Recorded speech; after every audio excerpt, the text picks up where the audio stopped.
Whenever the latest generation of the VW Tiguan came out, it added a little bit of German swagger to the somewhat mundane segment that is compact CUVs. So for 2022, VW has tried to make the Tiguan a little more sleek on the inside, outside, while adding some more features, and they ended up making it slightly more frustrating, but this is still one of my favorites in the segment, and I'll show you why.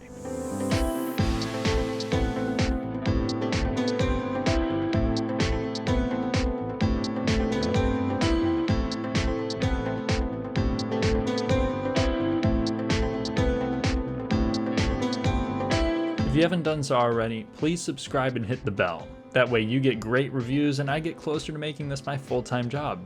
Thank you. Now back to the video. One of my favorite things about the Tiguan used to be that it looked good in pretty much any trim. And that's something that VW has built on for this year. You have LED lights standard, and that really helps the look of the base S trim. And I'll explain those here briefly. You have the S, you have the SE, you have the SE R line, and then they got rid of the SEL trim. Now it's just the SEL R line. That's what I have here actually, and it looks gorgeous. Now, if you get the SE R line, it's actually the R line Black Edition. While I do prefer the Black Edition, I think this looks pretty sharp too, but let me know what your guys' preference is in the comments section. Any way you look at it, you're going to have 7.9 inches of ground clearance, which should be enough for steep driveways and pesky parking lot medians. SEL buyers will get a 360 camera system to lower your anxiety in tight parking scenarios. There's also no fog lights anymore. But before anyone starts the "they don't make them like they used to" conversation,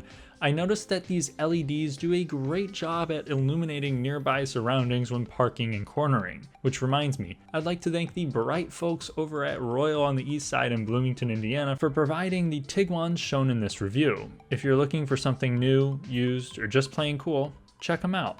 And on the side of those new headlights, you'll notice a little wing on the edge, which kind of reminds me of a studio art major's makeup. It really complements the sharp lines that go alongside the Tiguan, and that adds some flavor to the otherwise pretty standard side silhouette in this segment. When it comes to wheels, you'll have 17-inch alloys as standard. 18s come on the SE, 19s come on the SEL R line and the SE R line. One nice convenience added to every trim, including the S, is proximity lock and unlock. The weird thing is that they got rid of the sensor on the backside of the door handle, and now it's always just this button, kind of like it is on the new Taos. On this particular model, I have to show some love for this Atlantic blue exterior and the brushed aluminum roof rails, which I should mention that all trims will have roof rails standard. At the back of the 22 Tiguan, you'll notice LED taillights come standard, and they had a slight revision to them. The badging looks a little bit different. Feature-wise, you only have to step up to the SE for a power tailgate, and SE R line buyers will get parking sensors too. It's getting a bit redundant to complain about this, but yeah, they don't show any real exhaust pipes on here. Every model is going to have a spoiler on the back here, but this one has a $550 black spoiler on top of that, which actually does look pretty good. I'm not sure $550 good, but good. So the exterior overall is pretty upscale. The interior definitely follows suit. Inside the Tiguan, there are two major highlights for me. One, it has a very fresh, modern look. I think it does this through the extensive use of these lines. It's a very angular cabin, and I think it makes it feel modern. The second highlight for me, the feeling of durability and just overall quality. Things feel like they're put together really nice. The fit of everything is good, the finish of everything is okay. But let's dive into the things that you're going to be interacting with, like the steering wheel. It is awesome. I love the perforation. That's something that you'll get on the SE R line and SEL, and it's even heated on the SEL. The SE will just get a standard leatherette wheel, and the S will suffice with the urethane. But this is where the S and SE have a leg up. All the other trims will have a capacitive touchpad thing, but I think for longevity and honestly just ease of use, the buttons are better. This does look pretty cool, I will give it that, and even at night, now there is a little bit of feedback to them to kind of make you feel like there is something mechanical going on. Luckily, I didn't have issues of accidental inputs here or with the new capacitive climate controls that come on every trim except the base. The S has more functional but cheaper looking dials and buttons. I'd still choose the base setup, but this does work far better than the accident waiting to happen that is the ID4 controls. This setup includes dual zone automatic climate control and it looks good too, for now. I'll save the shiny black plastic rant for later. I'm glad that the Tiguan retains its familiar infotainment system, even with the base 6.5-inch screen. And that's going to have Apple CarPlay, Android Auto, Bluetooth, 6 speakers. However, if you step up to the SE, you're going to have this 8-inch screen, which will have wireless Apple CarPlay and Android Auto. And it's going to be slightly higher resolution, a little bit better blacks, but honestly, both systems have about the same level of speed. Neither of these are the most modern. In fact, I would say even this system I have here is starting to feel a little dated, but it's leagues better than what they're using in the ID4. The Fender speakers in here and subwoofer work pretty well. They provide enough bass. You can turn up the subwoofer if you really want more. It's not going to compete with any of the Audi, Bang & Olufsen, or even Bose systems, but it's a step above the base unit, which I found to be adequate and crisp as well, just not as powerful. For 2022, VW also added digital cockpit as standard. You have an 8-inch screen in here in the base and SE trim. SEL buyers will get a more configurable 10-inch display that looks better too. If you don't care too much about this, but you do want ambient lighting and a panoramic sunroof as standard, maybe consider the SE R-Line Black. Are you hopelessly thirsty and overspend on your water bottles like me? Rest assured, the Tiguan's door pockets are lined with felt and can hold a 40-ounce hydro flask. Spoiling yourself with an SEL will also get you a heated steering wheel and ventilated front seats. Surprisingly, all trims will receive heated front seats, but you will have to step up to the SE to get a leatherette material that includes lumbar adjustment. Sadly, that cool Alcantara-ish material from the Taos is not available here, but I do find these seats to have pronounced bolstering and a really flat design. While not plush, they are comfortable for the long haul.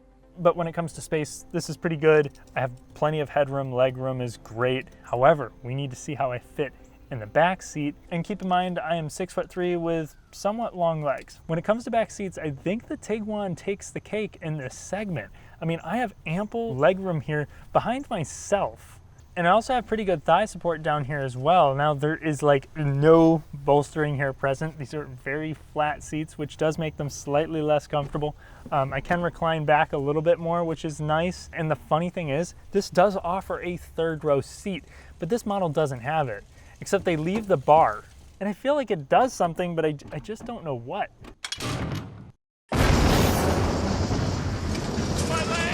Anyway, when it comes to headroom, I'm actually much closer to hitting about an inch of clearance, and I'm sure that this panoramic sunroof probably eats into this space a little bit. Still, I don't really see anybody having any issues with this back seat, especially considering you still have somewhat soft touch elbow rest, which I also need to note, the front seat also has soft touch where your elbows will rest. However, this corner here is a little bit harder. But there is one more big pro to the rear of the Tiguan, and that's that you have HVAC vents back here as standard in all trims.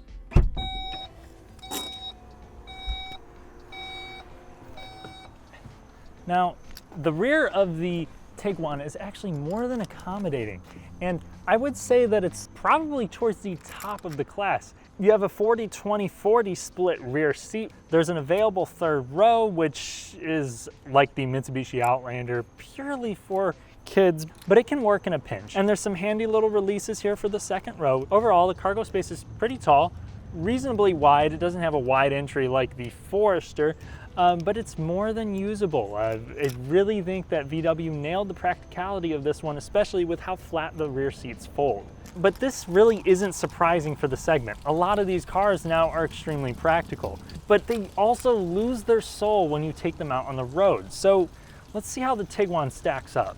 Powering the Tiguan is the long-running 2-liter turbo from VW Auto Group. It's an iron block engine.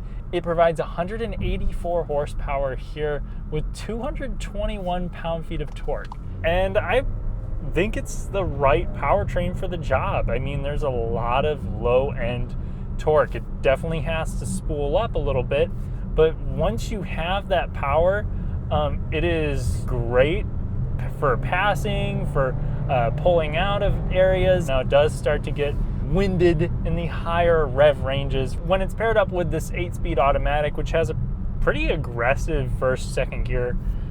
It works pretty well. It can hustle when you need it to. It doesn't have as immediate of torque as the old TDIs, but this is probably about the closest thing that you're going to get in this segment at least. The transmission is constantly fighting to get in the highest gear it can, but it works with the power band of this engine pretty well and will kick down when needed without smashing the throttle like you in the like button of this video. Don't get me wrong, the Tiguan is not quick. A new RAV4 or CR-V will bully this in a drag race, but the torque here makes passing a painless task, and I find that more important. Except for the sake of numbers and entertainment, let's see what the Tiguan can pull off in a sprint to 60.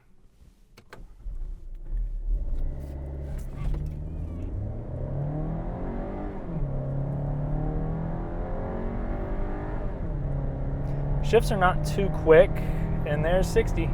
So 8.9 seconds for the class is okay. It's towards the bottom, and this is going to be about the heaviest you're going to get a Tiguan, so maybe a base model will be a little bit quicker.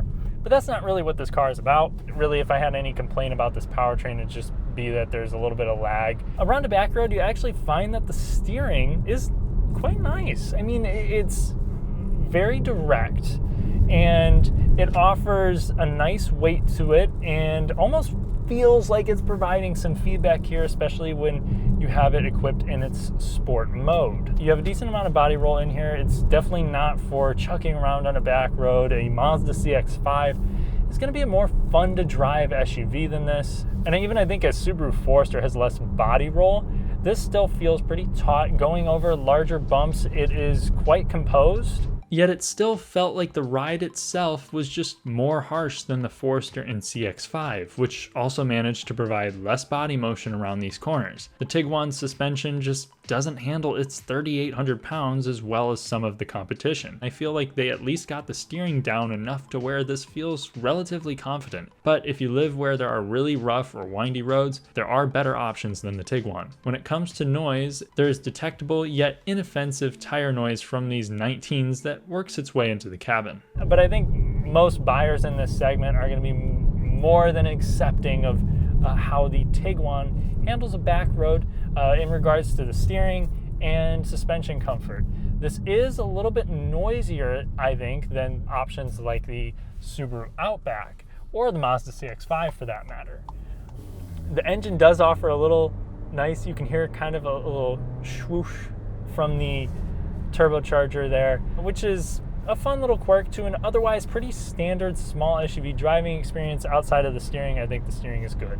Now, when it comes to convenience features, the Tiguan is going to offer what was introduced in the Taos as the IQ Drive package. It's an option on base cars, and it adds things like adaptive cruise, lane assist, and rain sensing windshield wipers. However, you do get blind spot monitoring and automatic emergency braking as standard on the base trim. All of those features become standard on the SE, and SEL buyers get swaddled even more with automatic parking, that 360 camera system, and road sign recognition. Also, all-wheel drive is standard on the SEL and optional elsewhere. And we definitely need to talk price here for a second.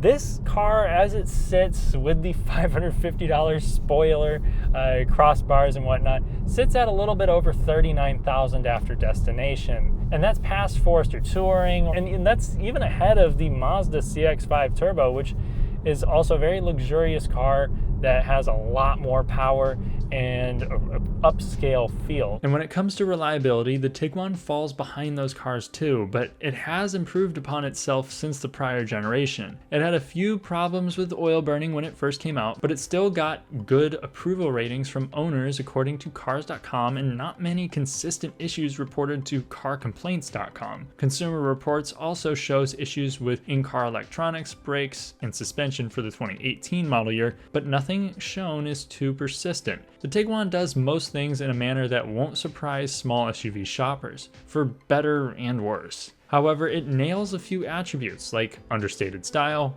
passenger space, cargo volume, and a well-built, fresh-feeling cabin. This feels like a tweener SUV. Not quite luxury, but a little more snazzy than what I'd associate with mainstream small SUVs. If this could feel a little lighter on its feet, provide more soft touch materials and road insulation, it would feel like an Audi.